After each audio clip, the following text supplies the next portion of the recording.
Olá pessoal, na aula de hoje vamos estudar a função exponencial. Vamos ver na aula, nessa primeira parte, a definição e exemplos da função exponencial, bem como a operação com potências. Definindo a função exponencial, ela é uma função dada, em R, nos reais, em reais positivos, diferentes de zero, dada por uma lei de formação f de x igual a elevado a x, em que A é um número real dado por A maior que zero e diferente de 1, porque se A for 1, então nós vamos ter o caso de uma função 1 elevado a x e 1 elevado a qualquer número é 1. Então vai ser uma função constante e não uma função exponencial. Temos o caso aqui como exemplos, y igual a 10 elevado a x, y igual a 2 elevado a x, onde a base aqui, tanto essa função quanto essa, são números maiores do que zero, maiores do que 1, inclusive. Nesse outro exemplo aqui, temos como a base aqui 5 sextos, 5 sextos e 1 terço. São bases que são maiores que zero, porém são menores do que 1. E isso vai interferir no comportamento da função exponencial.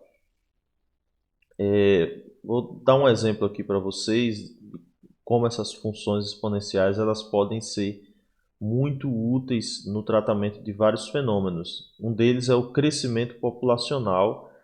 É um exemplo de uma função exponencial cuja base é maior do que 1. Então, o censo de 2010 mostrou que a população brasileira era da ordem de 191 milhões de habitantes, crescendo a uma taxa de 1,2% ao ano. Então, dado essas informações da população de 191 milhões de habitantes, crescendo a uma taxa de 1,2% ao ano, a pergunta é como calcular a população dos anos seguintes considerando a mesma taxa, ou seja, considerando que todos os anos a população cresce com essa taxa de percentagem. Então, esse censo foi feito em 2010, então eu posso considerar que no primeiro ano,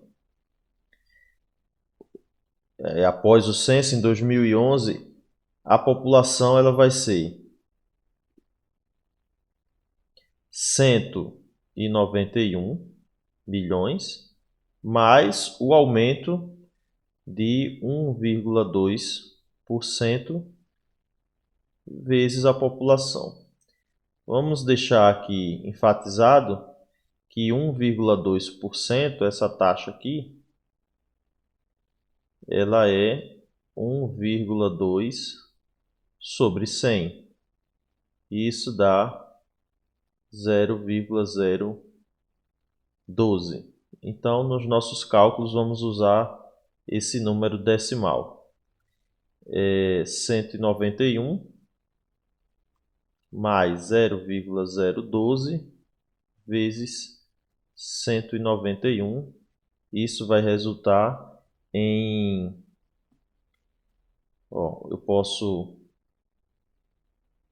eu posso fatorar esse 191. Veja só. 1 mais 0,012, tá?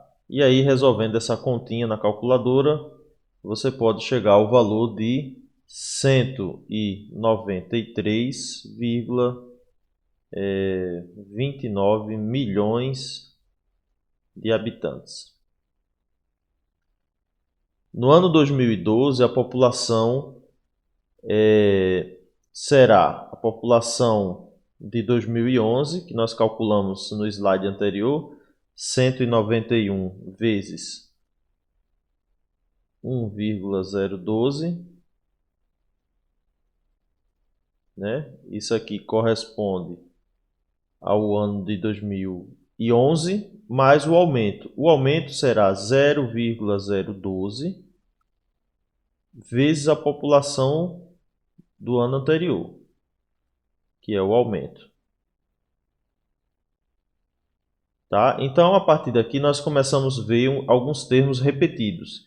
Então, eu posso fatorar novamente 191, vezes 1,012 vezes 1 mais 0,012. Então, a população vai ser 191 vezes. Ó, aqui eu tenho 1,012 e dentro do parênteses eu tenho de novo 1,012. Ou seja, é 191 vezes 1,012 ao quadrado. Então, se você comparar isso com o ano de 2011, você vai ver que existe uma repetição. Por exemplo, aqui era o ano de 2011, esse valor aqui era a população de 2011. E esse valor aqui corresponde ao aumento da população em 2012. Então, em 2011 era 191 vezes 1,012, digamos que elevado a 1. E no segundo ano, o resultado é essa mesma expressão, só que o expoente aqui é elevado a 2. Se você repetir esses mesmos passos para o terceiro e quarto sucessivamente, número de anos, você vai ver que essa potência ela só vai crescendo de acordo com o número de anos. Você pode fazer para o terceiro ano. Vou deixar como exercício para vocês. Então, de forma geral, no ano X, a população brasileira, segundo essas informações, seria dada por 1,012 elevado a x vezes 191. Então, essa função aqui ela é um múltiplo de uma função do tipo exponencial. Um outro exemplo de função exponencial é o decaimento radioativo. Nesse caso, a base da função ela vai ser menor que 1, como vamos mostrar a seguir. O que é o decaimento radioativo? É a emissão de radiação a partir de um núcleo que ele é instável devido ao grande número de prótons e de nêutrons. Então, uma das quantidades que nós medimos nos processos de decaimento radioativo é o tempo de meia-vida, que seria o tempo necessário para que aquela quantidade de átomos decaia exatamente pela metade. Então, no primeiro tempo de meia-vida, o número de átomos ou o número de partículas terá a quantidade dividida pela metade. Num segundo período de tempo de meia-vida, será a metade da metade, que é 1/4, e assim sucessivamente. Então, se você olhar esses processos, eles decaem com a potência aqui elevado ao número de períodos, né? De forma que podemos dizer de maneira geral que o número de partículas é dado pelo número de partículas inicial dividido por 2 elevado a x, em que x é o número de meias-vidas, né? Se nós pudermos reescrever isso aqui, poderíamos reescrever assim, da seguinte forma: 1 sobre 2 elevado a x, tá? Então, seria 0,5 elevado a x. Então, nós vemos que essa base aqui é uma base maior que zero, porém menor do que 1.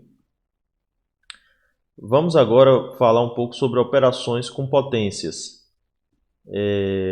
Uma potência a elevado a n, revisando, é o produto de n fatores, a vezes a, tantos quantos sejam o número do expoente n.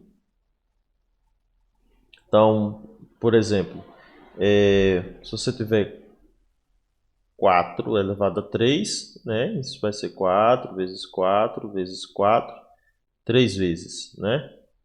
Se você tiver 2 elevado a quinta, será 2 vezes 2 vezes 2 vezes 2 vezes 2, 5 vezes e assim sucessivamente.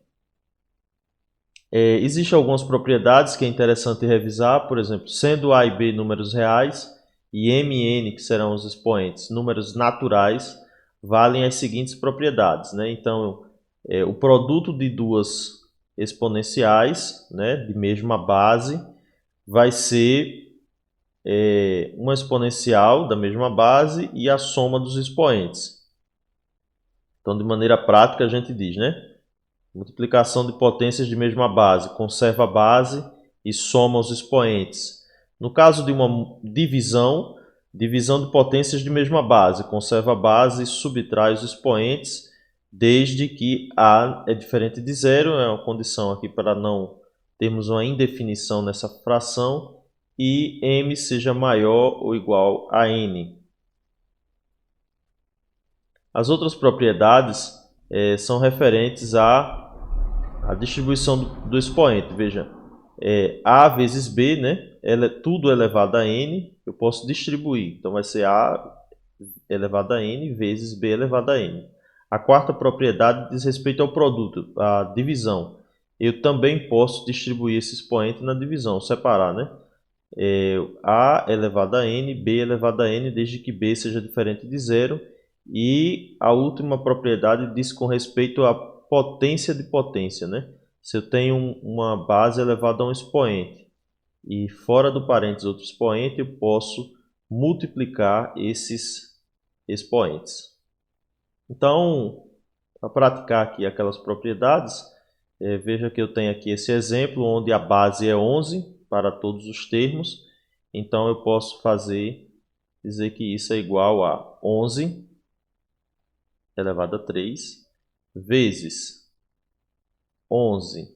Aí aqui eu tenho potência de potência. Pela propriedade mostrada anteriormente, eu posso multiplicar os expoentes. 4 vezes 2, 8 vezes 11.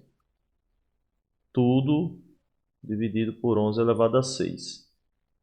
É bom destacar e lembrar que esse expoente aqui é como se estivesse elevado a 1. Então, fazendo o uso das propriedades, aqui no numerador eu tenho potências de mesma base sendo multiplicadas. Então, eu conservo a base e somo os expoentes. 3 mais 8, 11. 11 mais 1, 12. E no denominador eu tenho 11 elevado a 6. Agora eu faço uso de outra propriedade, em que na divisão eu conservo a base e subtraio os expoentes. 12 menos 6, 12 menos 6 será 11 elevado a sexta. Potência de expoente inteiro negativo seria quando eu tenho uma base elevada a um número inteiro aqui negativo. A propriedade diz que isso é igual a 1 sobre A elevado a N com o expoente positivo, o que nós chamamos do inverso dessa potência. Como exemplo, podemos citar 5 elevado a menos 2 seria 1 sobre 5 ao quadrado. Ou seja, isso é igual a 1 sobre 25. A potência de expoente racional é quando eu tenho A elevado a uma fração, a um número racional, né? A propriedade diz que isso é igual a uma raiz. Atentar para que o numerador da fração aqui do expoente, ele ficará dentro da raiz, né? Ele indicará ainda uma potência do radicando. E o denominador dessa fração indicará a ordem dessa raiz. Por exemplo, se eu escrever 8 elevado a 2 terços, então isso será a raiz. Raiz de que ordem? Raiz cúbica, que o denominador ali é 3. E dentro da raiz, 8 ao quadrado. Ou seja, eu terei a raiz cúbica de 8 ao quadrado, 64. Ora, essa radiciação ela é conhecida, o resultado vai dar 4. Por que 4? 4 vezes 4, 16. 16 vezes 4, 64. Então, pessoal, Essa foi a primeira parte da nossa aula sobre função exponencial. Na próxima aula vamos falar especificamente as propriedades da função exponencial e fazer uma rápida análise dos seus gráficos. Até mais!